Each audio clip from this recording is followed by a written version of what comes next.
employment to about 30,000 families, mostly in the south, number one in the world in the production of bromine, number 6 in the world in the production of potash, which is an important fertilizer, you probably know that, KCl, and the number 2 in the Western world in the production of metallic magnesium, which is an important metal. Please, if you talk there, we all hear it. So please stop talking. It's not helpful.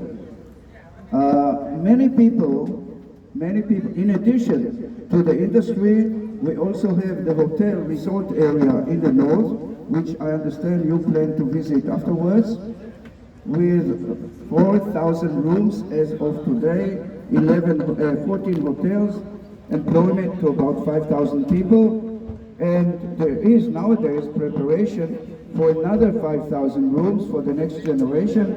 So it is important that the southern basin will remain with water.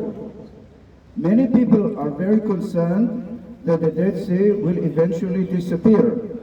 Intuitively, many people say, okay, the depth of the Dead Sea today is 300 meters.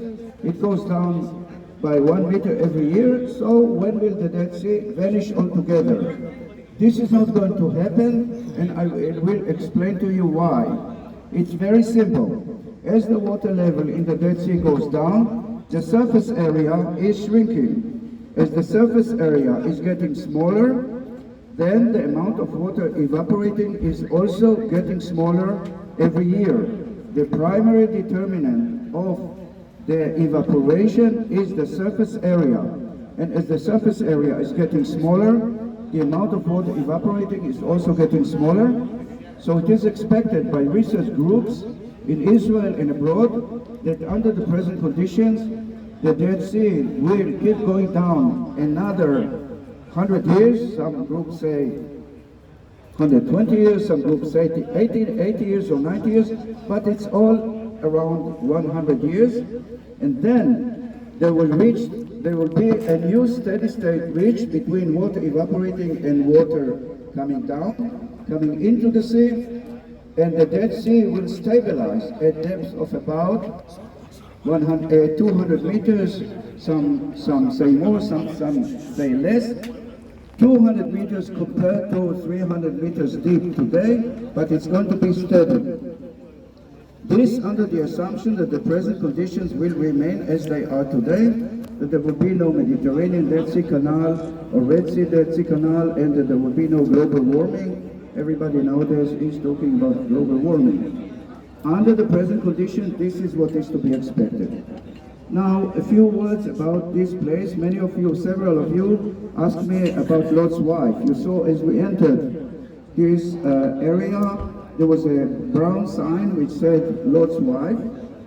And those of you who don't know the story of Lot and the biblical story of Lot and his wife, Lot was the nephew of Abraham, the famous Abraham, one of our patriarchs, and they lived in Sodom, which nowadays is not exactly located. And because these people were very, very evil-doing, then it was decided by God to destroy the place. But as Lot and his family lived there, they were instructed in the morning when this is going to happen. They were instructed to leave the area, run away, and not look back. However, when they started running, Lot's wife turned back and looked back, and she turned into a pillar of salt. And up there on top of this cave, you can see a pillar of salt. And this is marked by a sign on the main road, Lot's wife. Every tour bus is stopping here. People go down and take photos like mad. And sometimes people come to me and they ask me if this is really Lot's wife. Somebody asked, well, it doesn't look like a woman.